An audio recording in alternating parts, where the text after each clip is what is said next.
से। तो उन्होंने कहा ठीक है, अगर आपकी यही इच्छा है ईश्वर, तो मैं इस बच्चे को जन्म दूंगी, क्योंकि इसके द्वारा ही क्या आने वाला है, उद्धार आने वाला है। उसने अपने गांव का, अपने मोहल्ले का, अपने घर का, सबका इल्जाम अपने सर पे ले लिया, ताकि उद्धार करता इस संसार में क्या हो जाए, जन्म ले ले, सबके तानाओं को सहा, यातनाओं को सहा। उसके बाद भी ये कठोर निर्णय लिया कि नहीं, मैं इस बच्चे को इस संसार में क्या करूंगी, जन्म दूंगी, जिसका नाम क्या रहेगा, यीशु रहेगा। उसके बाद दूसरी परिस्थिति आती है, उनकी जिससे शादी होने वाली थी, जिसका नाम यूसुफ था, उसको भी ये बात पता चली कि मेरी पत्नी जिससे मेरी शादी होने वाली है, वो पहले से एक बच्चे की मां बनने वाली है। तो हम पुरुष वर्ग के लोग हैं, हम एक दूसरे की सोच से अच्छी तरह से भली भांति से परिचित हैं। अगर कोई ऐसी लड़की जिसको पहले से ही बेटा होने वाला है या संतान की उत्पत्ति होने वाली है, उस बात का हमको एहसास हो जाता है, आपको एहसास हो जाता है, तो क्या आप ऐसी लड़की से शादी करेंगे? नहीं। कोई करेगा? आप परिस्थिति को देखिए। मैं जो आपको समझाना चाहता हूँ वो कि जिस परिस्थिति में प्रभु यीशु मसीह का जन्म हुआ, जिस दुख और जिस कष्ट में, जिस पीड़ा में, जिस सताव में, जिस यातना में यीशु मसीह का जन्म हुआ, वो कितना भयावह था, वो कितना दुखदाई था, वो कितना कष्टदायी था। आपको इस बात को समझना होगा। क्यों? ये जो किसी और के बच्चे का पिता बनने वाला है, उस बच्चे को अपना नाम देने वाला है, उसके ऊपर क्या बीत रही होगी, उसकी सोच कैसी रही होगी, वो उसके मन में क्या चल रहा होगा कि एक ऐसा प्रयोजन है कि मैं एक ऐसी लड़की से शादी करूं जिसके पेट में पहले से ही बच्चा। बहुत दुखित रहा होगा, बहुत चिंतित रहा होगा। एक मनुष्य होने के कारण, एक पुरुष होने के कारण मैं इस बात को समझ सकता हूं। उसके बाद चौथी बात आती है, वो शहर जिसका नाम है बेतलहम, जहां पे यीशु मसीह का जन्म हुआ। बाइबल में लिखा गया है कि बेतलहम ऐसी एक जगह है जहां से आज तक कुछ भी अच्छा निकल के नहीं आया। चोर, लुटेरे, गलत काम करने वाले लोगों का शहर था। वहां पे लोग जाना पसंद नहीं करते थे, वहां पे लोग रहना पसंद नहीं करते थे। उस शहर को छोड़ के लोग क्या हो रहे थे, जा रहे थे।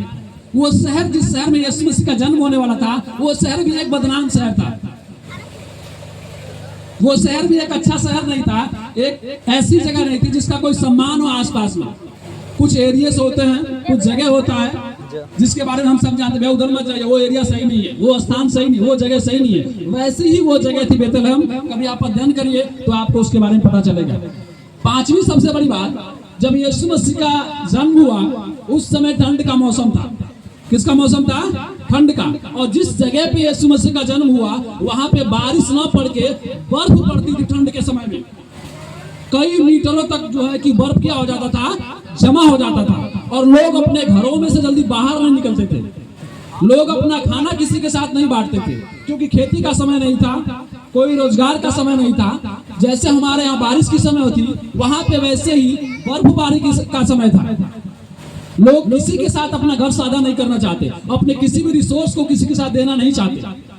वैसे शहर में जब माता मरियम गई और यीशु माता मरियम को लेकर जब उस शहर में गए और समय आया जब यीशु मसीह को जन्म देने का, तो वो जगह जगह जाके दरवाजा खटखटाने लगे। एक पति अपनी पत्नी को लेके जा रहा है, उसको कभी भी बच्चा हो सकता है, उसके पास रहने के लिए जगह नहीं है। आज तो पहले से ही पूरा जब से शुरू हो रहा है, पहले महीने से डॉक्टर, हर महीने डॉक्टर, लास्ट में जाएंगे हर हफ्ते डॉक्टर।